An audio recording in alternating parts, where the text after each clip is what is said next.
오늘 주시는 하나님의 말씀은 빌립보서 3장 10절에서 12절 말씀입니다. 내가 그리스도와 그 부활의 권능과 그 고난의 참여함을 알고자 하여 그의 죽으심을 본받아 어떻게 해서든지 죽은 자 가운데에서 부활에 이르게 하노니 내가 이미 얻었다 함도 아니요 온전히 이루었다 함도 아니라 오직 내가 그리스도 예수께 잡힌 바 된 그것을 잡으려고 달려가노라. 아멘. 오늘은 예수 그리스도께서 살아나신 이 날을 기념해서 예배를 드리는 부활주일입니다. 오늘 부활주일을 맞이하여서 사망의 권세를 이기고 다시 살아나 부활의 첫 열매가 되신 우리 주님께서 사랑하는 우리 성도님들 삶에 늘 함께 생명으로 동행하시기를 축복합니다. 우리 함께 예수님의 부활을 세상에 널리 선포하면서 만세 삼창을 하면 좋겠습니다. 제가 선창하면 여러분들은 따라서 해보시기 바랍니다. 예수님은 부활하셨습니다. 만세! 예수 그리스도는 사망 권세를 이기시고 다시 살아나셨습니다. 만세! 나도 주님과 다시 살아날 것을 분명히 믿습니다. 만세! 만세! 만만세! 할렐루야! 할렐루야! 아멘! 어느 주일학교에서 부활주일을 앞두고 선생님이 이런 계란 모양의 플라스틱 통을 나눠주면서 그 속에 무엇이든지 생명을 상징하는 것을 하나씩 넣어가지고 오라고 어린이들에게 숙제를 내주었습니다. 부활주일이 되어서 어린이들은 모두 이 플라스틱 계란 속에다가 자기들이 생각하기에 생명이라고 보이는 것들을 넣어가지고 왔습니다. 어떤 아이는 활짝 핀 백합꽃을 넣어가지고 왔고 또 어떤 어린이는 싱싱한 감람나무 잎을 넣어가지고 왔습니다. 또 어떤 어린이는 개미나 풍뎅이나 또 병아리나 개구리 같은 산 짐승들, 곤충들을 넣어가지고 오기도 했습니다. 그런데 그 중에 한 어린이는 아무것도 넣지 않은 채 빈통을 그대로 가지고 왔습니다. 선생님과 어린이들 모두가 의아하게 생각하면서 이 친구는 숙제를 해오지 않았구나 그렇게 생각을 했습니다. 어린이들 모두가 그렇게 숙제를 해오고 그랬는데 이 아이는 숙제를 해오지 않은 것 같았어요. 하지만 이 어린이는 자기도 숙제를 해왔다고 하면서 전혀 뜻밖의 말을 하는 것이었습니다. 아무것도 넣지 않은 이 플라스틱 계란통은 바로 예수님의 무덤이라는 것입니다. 그리고 예수님께서는 다시 살아나셨기 때문에 이 무덤은 비어 있다고 이 어린이는 힘주어서 말을 했습니다. 마태복음 28장 6절 말씀해 보면 그가 여기 계시지 않고 그가 말씀하시던 대로 살아나셨느니라. 와서 그가 누우셨던 것을 보라. 예수님이 장사되어서 누우셨던 이 자리에 와서 한번 확인해 봐라. 예수님의 시체는 없지 않느냐. 그렇게 말씀하는 것입니다. 기독교는 부활의 종교입니다. 예수의 무덤은 비어 있습니다. 이슬람에서는 메카에 있는 모하멧의 무덤을 매우 소중하게 여기고 신성시하면서 또 중국에서는 공자의 무덤이 있고, 우리가 잘 아는 북한에는 김일성, 김정일의 무덤인 금수산 궁전을 호화롭게 거대하게 만들어 놓고 신성시하는 것을 보게 됩니다. 이처럼 다른 종교들은 교주들의 무덤을 신성화, 우성화하고 있고, 그뿐만 아니라 세상의 여타의 모든 유명한 지도자들은 모두 무덤이 화려하게 성대하게 조성되어 있는 것을 알 수 있습니다. 그러나 예수님은 확실히 죽음에서 부활하셨기 때문에 그 시체를 넣어두는 무덤이 없는 것입니다. 독일의 신학자 파울 알트하우스는 만일 무덤이 비어있지 않았다면 부활 주장은 단 하루, 단 한 시간도 지속되지 못했을 것이다 라고 말하였습니다.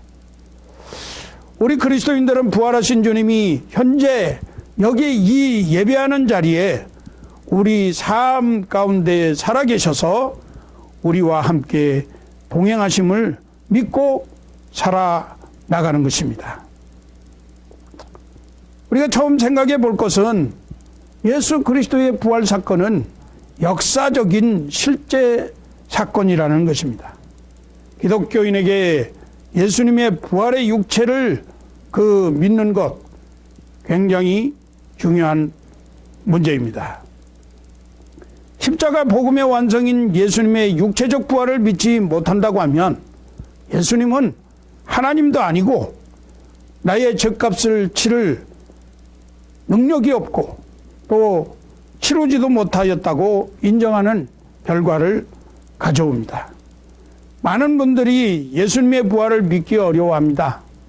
또 많은 무신론자와 비평가들이 예수님의 부활을 믿는 것이 비이성적인 것이며 예수님의 부활은 역사적으로 인정될 수 없다고 공격을 합니다. 하지만 이것은 사실이 아닙니다.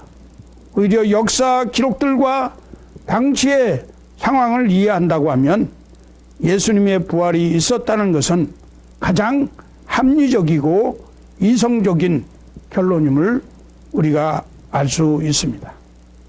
2017년 10월 28일에 한국의 방화동에 있는 큰나무 교회에서 예수 부활 허구인가 역사적 사실인가 라는 주제의 기독교 변증 컨퍼런스가 있었습니다. 이날 강의를 하신 박명용 목사님이라는 분이 예수의 기록에 대한 역사적 신뢰성이라는 강의를 하셨는데 그 내용을 참고로 말씀을 드리겠습니다. 첫째는 예수 그리스도는 십자가에 죽어서 무덤에 묻혔다는 것입니다. 예수가 십자가 처형 이후에 죽어서 예수를 죽이기로 결정한 사내들인 공회의원 중 한 사람인 아리마대 요셉의 개인 무덤에 묻혔다는 사실에는 의심의 여지가 없고 특히 예수님의 무덤 위치가 알려졌다는 데 큰 의의가 있으며 아리마대 요셉의 무덤에 묻혔다는 사실은 당시 제자들에게는 불리한 증언이 됨에도 불구하고 사복음서가 일관되게 이 사실을 밝히고 있는 것은 그 증언이 역사적 사실을 기초로 한다는 것을 반증한다고 했습니다. 두 번째는 예수의 무덤은 빈 무덤으로 발견되었다 하는 것입니다. 빈 무덤은 부활의 강력한 증거인데 이를 지지하는 증거는 각각 다른 전승을 가진 사복음서가 예수의 무덤이 비어 있었음을 다 같이 증언하고 초기 기독교인들의 신앙 고백이 예수의 무덤이 비어 있었다는 것을 지지하고 있으며 복음서에는 빈 무덤의 최초 목격자로 막달라 마리아 등 여러 여인들이 있었다고 기록하였다는 것입니다. 특히 유대인들의 법정에서는 여인들의 증언이 법적 효력을 발휘할 수 없기 때문에 예수 부활의 목격자로 인정을 받으려면 제자들이나 다른 남자들을 내세우는 것이 훨씬 유리했을 텐데 여인들을 첫 목격자로 기록한 것은 복음서의 기자들이 역사적으로 있는 그대로를 기록하고 있다는 것이라고 말했습니다. 또한 마태복음 28장 11절로 15절의 기록대로 대제사장들과 장로들이 무덤을 지키던 경비병들에게 돈을 많이 주면서 제자들이 밤에 와서 예수의 시체를 도적질해 갔다고 말하라고 회유하였는데 군인들이 돈을 받고 가르친 대로 말해서 이 소문이 유대인 가운데 두루 퍼졌다고 성경이 기록한 것을 보면 1세기 당시 유대인들과 그리스도인들 양측 모두가 예수의 무덤은 비어 있었다는 사실을 함께 인정하고 있는 것이라고 말씀했습니다. 셋째는 예수님은 부활하신 후 여러 사람들에게 나타났습니다. 40일 동안 계시면서 12차례에 걸쳐서 제자들을 비롯한 많은 사람들에게 나타내 보여주셨습니다. 자기의 몸과 자기의 손과 발을 만져보도록까지 해주셨습니다. 개인과 그룹이 여러 번 부활하신 예수님을 직접 본 경험을 했고 갈릴리에서 500여 명이 한꺼번에 부활하신 예수님을 보기도 했는데 그때 고린도전서를 기록한 시점인 AD 55년경을 기준으로 해서 부활하신 예수님을 본 사람이 대부분 살아있다고 사도 바울은 증언했습니다. 고린도전서 15장 6절 말씀에 보면 그 후에 500여 형제에게 일시에 보이셨나니 그 중에 지금까지 대다수는 살아있고 어떤 사람은 잠들었으며 이렇게 기록합니다. 부활한 예수 그리스도가 사람들에게 나타나 보이신 것을 증언하는 복음서 기록은 요한복음 20장 10절로 18절, 마태복음 28장 8절에서 10절, 누가복음 24장 13절에서 32절, 누가복음 24장 33절에서 49절, 요한복음 20장 19절에서 23절, 요한복음 20장 26절에서 30절, 마태복음 28장 16절에서 20절, 누가복음 24장 50절에서 52절, 사도행전 1장 4절에서 9절 등 여러 곳에 기록이 되어 있습니다. 넷째는 예수의 제자들이 부활하신 예수님을 만난 경험 때문에 그들의 삶이 급격하게 변화되었다는 것입니다. 제자들은 예수가 십자가에서 죽기 전에 예수를 떠났고 심지어 그를 부인하기까지 했으며 유대인의 보편적 메시아 사상에 의하면 메시아는 죽지 않아야 하는데 당시 메시아로 믿은 예수가 죽은 일로 인해서 제자들은 혼란 속에 빠졌고 유대교 사상은 마지막 날 부활 전까지는 그 누구도 부활할 수 없다고 믿었기 때문에 제자들은 예수가 부활하리라고는 전혀 기대하지 못했고 예수님이 내가 죽은 지 사흘 만에 다시 살아날 것이라 말씀하셨음에도 불구하고 그 사실을 믿는 것조차 어려웠을 것이다 라고 설명을 했습니다.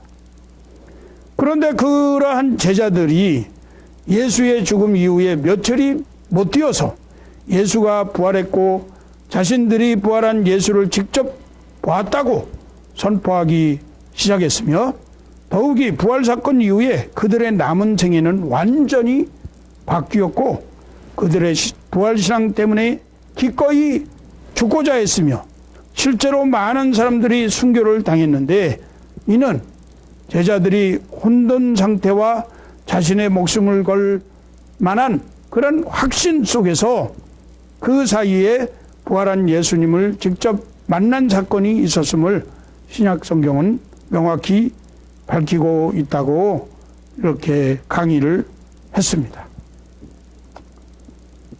우리는 부활의 권능으로 사는 인생들입니다. 오늘 본문 빌립보서 3장 10절에서 11절 말씀은 내가 그리스도와 그 부활의 권능과 그 고난에 참여함을 알고자 하여 그의 죽으심을 본받아 어떻게 해서든지 죽은 자 가운데에서 부활에 이르려 하노니 라고 말씀합니다. 성도는 예수님의 부활을 믿고 부활의 권능으로 사는 인생이어야 합니다. 역사적인 부활 사건을 믿을 뿐만 아니라 매일매일 부활 신앙으로 살아가는 성도가 되어야 합니다. 부활 신앙의 삶은 구체적으로 어떻게 살아가는 것일까요? 성경은 하나님께서 사망을 이기셨다고 선포합니다. 그리고 사망을 이기신 증거가 예수님의 부활이라고 말씀합니다. 고린도전서 15장 55절은 사망아 내 승리가 어디 있느냐? 사망아 네가 쏘는 것이 어디 있느냐? 이렇게 말씀하는데, 쏘는 것은 독사나 전갈 같은 독충의 침이 사람을 찌르는 것을 말하는 것이죠. 사망이 사람에게 끼치는 해독의 치명성을 말해주는 것입니다. 사망과 그 합병 증후군들인 질병과 가난, 전쟁 등 포악한 인간의 행위는 모든 인류에게 견딜 수 없는 고통을 주는데, 인간은 그것을 절대 스스로 이길 수가 없습니다. 예수님이 부활하신 것은 그 죽음의 권세, 사망의 권세를 승리하신 것입니다. 누구도 이길 수 없는 사망을 이겼다는 것입니다. 예수님은 인생을 공포와 절망 가운데에서 승리하게 하신 분이신 것입니다. 바울은 예수 그리스도의 부활의 권능이 성도의 부활에 어떻게 적용되는지 알기를 원했고, 뿐만 아니라 예수님의 부활의 권능이 성도의 생활에 어떻게 역사하는지 알고 그 부활의 권능에 자신도 참여하기를 원했습니다. 복음 전하면서 많은 고난을 당했습니다. 몸이 병들었고 감옥에 갇혀서 사형 선고가 내려질지도 모르는 재판을 앞두고 있었습니다. 그렇지만 고난과 환난과 죽음을 이긴 예수 그리스도의 능력이 자기에게 적용되어 머물기를 원했습니다. 그리고 그 힘으로 그 고통을 이겨나갔습니다. 오늘 본문 3장 12절 말씀은 내가 이미 얻었다 함도 아니요 온전히 이루었다 함도 아니라 오직 내가 그리스도 예수께 잡힌 바 된 그것을 잡으려고 달려가노라. 그것이 무엇입니까? 바로 앞절에서 말씀하고 있는 예수 그리스도의 부활, 그 부활의 권능을 잡으려고 달려간다는 말씀이죠. 골로새서 1장 29절 말씀에 이를 위하여 나도 내 속에서 능력으로 역사하시는 이의 역사를 따라 힘을 다하여 수고하노라. 그렇게 말씀하고 있습니다. 부활을 믿는 자는 다르게 삽니다. 그리스도의 고난에 참여하여 낙심하지 아니하고 인내로 승리하면서 고난과 사망을 이기신 예수 부활의 권능으로 사는 인생이 됩니다. 19세기 최고의 시인 롱펠로우는 인생의 쓰라린 경험자였습니다. 아내가 젊어서 오랫동안 앓다가 죽었고 재혼한 아내마저 몇 년 안 되어서 부엌에서 화상을 입고 심히 앓다가 또 세상을 떠났습니다. 롱펠로우가 75세가 되어서 그의 임종이 가까웠을 때에 한 기자가 물었습니다. 선생님은 두 부인의 사별뿐 아니라 세상을 살면서 많은 고통을 겪으며 살아오신 것으로 아는데 그런 환경 가운데에서 어떻게 그토록 아름다운 시들을 쓸 수가 있었습니까? 이에 롱펠로우가 대답을 하기를 마당에 보이는 저 사과나무를 보십시오. 저 사과나무가 나의 스승이었습니다. 저 사과나무는 오래되어서 몹시 늙었습니다. 그러나 해마다 어김없이 꽃이 피고 열매가 열립니다. 옛 가지에서 새 가지가 조금씩 나오기 때문입니다. 나도 생명의 주 예수 그리스도에게서 새 생명을 계속 공급받아서 인생의 새로운 꽃을 피우고 열매를 맺으며 살아왔습니다. 이렇게 대답했다고 합니다. 고린도후서 4장 6절 말씀은 그러므로 우리가 낙심하지 아니하노니 우리의 겉사람은 낡아지나 우리의 속사람은 날로 새로워지도다. 부활의 권능으로 사는 사람은 비록 몸은 노쇠하고 고통 가운데, 질병 가운데, 가난 가운데 어려움을 겪지만 그런 가운데에서도 능히 새롭게 새로운 생명으로 솟아나는 것을 말씀하고 있는 것입니다. 그렇습니다. 우리는 아직도 죽음의 권세의 종로로 타며 살아갑니다. 죽음과 육체의 연약함 속에서 질병과 고통과 수욕과 고난을 당합니다. 그렇기에 죽음을 이기시고 사망을 승리하신 예수님의 부활의 능력을 사용해야 합니다. 아직 우리가 부활에 이르지는 못하였으나 앞으로 온전히 이루게 될 부활을 소망하면서 우리에게 부여하신 부활의 권능에 참여해야 합니다. 우리가 하나님이 예수 그리스도를 통해서 주신 부활의 권능을 소유한다면 어떤 고난의 환경에서도 낙심하거나 절망하거나 좌절하지 않고 인내와 용납으로 겸손과 온유함으로 정직과 성실로 순결한 부활의 권능으로 살아가는 인생이 될 수 있습니다. 히브리서 11장 35절에서 38절 말씀은 여자들은 자기의 죽은 자들을 부활로 받아들이기도 하며 또 어떤 이들은 더 좋은 부활을 얻고자 하여 심한 고문을 받되 굳자이 풀려나가기를 원하지 아니하였으며 또 어떤 이들은 조롱과 채찍질만 받을 뿐 아니라 결박과 옥에 갇히는 시련도 받았으며 돌로 치는 것과 톱으로 켜는 것과 시험과 칼로 죽임을 당하고 양과 염소의 가죽을 입고 유리하며 궁핍과 환난과 학대를 받았으니 이런 사람은 세상이 감당하지 못하느니라. 이런 사람은 세상이 감당하지 못하느니라. 고단한 삶을 살았지만 그들이 광야와 산과 동굴과 토굴에서 유리하면서 살았지만 부활의 권능으로 세상을 감당할 수 있는 믿음으로 이겼다는 찬송가 357장 후렴에 이런 찬송이 있습니다. 믿음이 이기네 믿음이 이기네 주 예수를 믿음이 온 세상이 이기네. 부활하신 예수님을 목격한 제자들의 생활이 180도로 온전하게 바뀌었습니다. 베드로와 요한은 예수님을 죽인 산헤드린 공의원들 앞에서 그들이 예수님의 부활을 전하지 못하게 할 때 하나님 앞에서 너의 말을 듣는 것이 하나님 말씀을 듣는 것보다 옳은가 판단하라.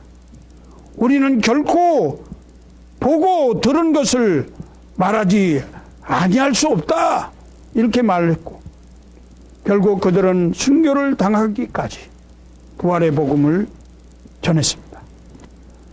바울도 전에는 예수 믿는 자들을 핍박했으나 다메섹으로 가는 길에서 부활하신 예수 그리스도를 만난 후에는 예수 그리스도임을 강력히 증거했고 예수님의 부활을 전하다가 수없는 고난을 당했으며 마침내 순교까지 당했습니다.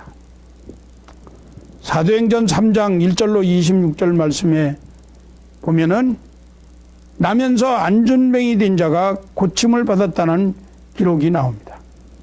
부활하신 예수님이 약속한 대로 제자들에게 보내신 성령의 권능이 오순절 마가의 다락방에서 기도하던 제자들에게 충만하게 임한 후에 성전에 기도하러 올라가던 베드로와 요한이 안전뱅이를 취하는 과정을 설명을 했습니다. 사도행전 3장 6절의 말씀에 보면 베드로가 이르되 은과 금은 내게 없거니와 내게 있는 이것을 네게 주노니 나사렛 예수 그리스도의 이름으로 일어나 걸으라. 베드로가 가지고 있는 것은 돈이나 금이나 이런 것들이 아니고 거지가 필요한 그러한 것을 주는 것이 아니라 그 마음에 가지고 있는 것은 예수 그리스도의 부활에 대한 확신, 그리스도를 다시 살리신 생명의 주 하나님에 대한 믿음, 오순절에 그들에게 임한 성령의 권능, 믿는 자의 부활의 소망을 그가 가지고 그 거지에게 내게 있는 이것을 너에게 준다. 곧 예수 그리스도의 이름을 너에게 준다. 일어나 걸으라. 그렇게 말할 때에 그 40년 동안이나 걸어보지 못한 안전뱅이가 일어나서 성전에 들어가서 하나님을 찬송하는 이런 놀라운 역사가 일어나게 되었던 것입니다. 모든 사람들이 이것을 보고 40년간 걸어보지 못한 사람을 걷게 한 이 기적은 베드로와 요한의 경건 때문이라고 생각을 했습니다. 그러나 베드로는 40년간 성전 문 앞에 앉아서 구걸하던 이 안전뱅이를 일으킨 모든 능력의 근원이 자신의 경건이나 그러한 믿음 때문이 아니라 부활하신 예수의 권능과 예수 그리스도의 이름 때문이라고 고백을 합니다. 사도행전 3장 12절로 13절 말씀에 베드로가 이것을 보고 백성에게 말하여 이스라엘 사람들아 이 일을 왜 놀랍게 여기느냐. 우리 개인의 권능과 경건으로 이 사람을 걷게 한 것처럼 왜 우리를 주목하느냐. 아브라함과 이삭과 야곱의 하나님 곧 우리 조상의 하나님이 그의 종 예수를 영화롭게 하였느니라. 14절에서 16절 말씀해 보면 너희가 거룩하고 의로운 일을 거부하고 도리어 살인한 사람을 놓아주기를 구하여 생명의 주를 죽였도다. 그러나 하나님이 죽은 자 가운데에서 그를 살리셨으니 우리가 이 일의 증인이라. 그 이름을 믿음으로 그 이름이 너희가 보고하는 이 사람을 성하게 하였나니 예수로 말미암아 난 믿음이 너희 모든 사람 앞에서 이같이 완전히 낫게 하였느니라. 베드로후서 1장 3절은 이렇게 말씀합니다. 그의 신기한 능력으로 생명과 경건에 속한 모든 것을 우리에게 주셨으니 이는 자기의 영광과 덕으로서 우리를 부르신 이를 알므로 말미암음이라. 예수의 부활의 신기한 능력으로 우리에게 주신 새 생명에는 산 소망이 있습니다. 이 산 소망은 이 세상의 소원과 같지 아니합니다. 예수님께서 부활하시어 우리에게 주신 이 소망은 매우 확실하고 어떤 상황 속에서도 변하지 아니하고 흔들리지 아니하는 분명한 일인 것입니다. 항상 변치 아니하는 하나님의 약속의 말씀을 믿고 붙잡으며 사는 것, 언제나 예수 그리스도를 바라보고 하나님 나라를 고대하면서 하나님이 부르신 부르심의 상을 위해서 영생의 부활을 얻기 위해서 하나님의 영광을 위해서 예수 그리스도를 표대로 살아가는 삶이 부활의 권능으로 사는 인생입니다. 빌립보서 3장 14절 말씀에 표대를 향하여 그리스도 예수 안에서 하나님이 위에서 부르신 부름의 상을 위하여 달려가노라 이렇게 고백했습니다. 또 우리 성도들의 구원은 그리스도를 죽음에서 일으키신 하나님의 능력으로 시작되었고 마지막 육체가 장막을 벗는 순간 우리의 몸과 영혼이 천국에 들어갈 때까지 전능하신 하나님의 부활 생명의 권능으로 보호를 받습니다. 세상에 그 누구도 우리를 하나님 손에서 빼앗아갈 자가 없습니다. 그리스도 안에서 부활 신앙으로 나아가는 그리스도인들은 다이너마이트와 같은 성령의 권능으로 그리스도와 연합된 우리들을 아무도 해할 자가 없다는 것입니다. 여기에 우리의 구원의 확신이 있는 것입니다. 할렐루야.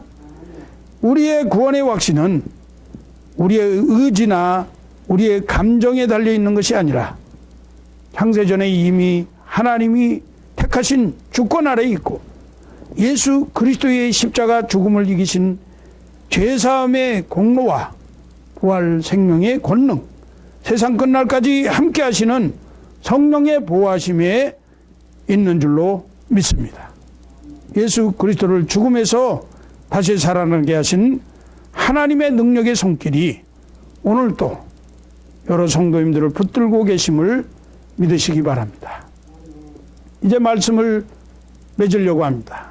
고린도전서 15장 32절 말씀은 죽은 자가 다시 살아나지 못한다면 내일 죽을 터이니 먹고 마시자 하리라 라고 기록하고 있습니다. 죽음이 끝이라고 생각하는 사람들이 하는 말이라는 것입니다. 많은 사람들이 죽음은 끝이다. 천국과 지옥 같은 다음 세상은 없다. 영원한 생명, 부활 같은 것은 다 거짓말이다 라고 말합니다. 사람으로서 가장 어리석은 사람은 죽음이 모든 문제의 해결이라고 생각하는 사람입니다. 죽음은 그만이다. 소위 완전 범죄를 꿈꾸면서 죽음으로 문제의 해결을 보겠다고 하는 사람은 얼마나 허망된 사람입니까? 그런가 하면 나나 죽으면 그만이지 이렇게 말하는 사람도 또한 인간적으로 불쌍한 사람일 것입니다. 부활의 권능, 이것이 핵심이고 부활 사건이 없는 예수는 그리스도가 아니에요. 그리스도를 아는 것은 부활로부터 시작해야 합니다. 사도 바울은 부활의 권능을 자기가 참여하여 알고자 했습니다. 주님의 고난에 동참함으로 부활의 권능에 참여하겠다고 했습니다. 부활의 권능을 몸으로 체험해 보겠다는 것입니다. 병을 이기는 권능, 핍박과 환난을 이기는 권능, 사망을 이기는 권능, 그 크고 놀라운 부활의 권능을 부활의 주, 생명의 주 예수 그리스도를 선포하는 일로 자기가 당하는 고난을 육체에 체험하겠다고 말했습니다. 참으로 모두가 힘든 때입니다. 그리스도인의 삶은 신비한 것이 고난에 있습니다. 그런데 어떤 사람은 그리스도의 고난에는 동참하지 아니하고 부활의 영광에만 참여하려고 합니다. 영광과 권능만 체험하기를 원합니다. 여러분, 슬픔에 참여해야 기쁨의 맛을 알 수 있는 거예요. 요한복음 11장 25절에서 26절 말씀, 예수께서 이르시되 나는 부활이요 생명이니 나를 믿는 자는 죽어도 살겠고 무릇 살아서 나를 믿는 자는 영원히 죽지 아니하리니 이것을 네가 믿느냐? 이것을 네가 믿느냐? 믿는 자는 죽어도 살겠고 믿는 자는 영원히 죽지 아니하리니 이것을 내가 믿느냐? 아멘. 믿습니다. 성도들에게 죽음은 끝이 아닙니다. 우리에게는 부활의 주님의 능력이 있습니다. 아직 이루어지지는 않았지만 우리에게는 부활하신 영광의 주님이 두 팔을 벌리고 기다리고 계십니다. 하나님 나라의 소망으로 그리스도를 믿고 부활의 권능으로 사는 성도가 세상이 감당하지 못할 만큼 무서운 사람입니다. 우리에게 고난을 허락하시는 주님의 뜻을 헤아려서 잠시 이 땅에서 당하는 이 고난을 이겨내고 부활이요 생명 되시는 예수를 붙잡고 바라보면서 부활의 권능으로 사는 인생이 되시기를 주님의 이름으로 축원합니다.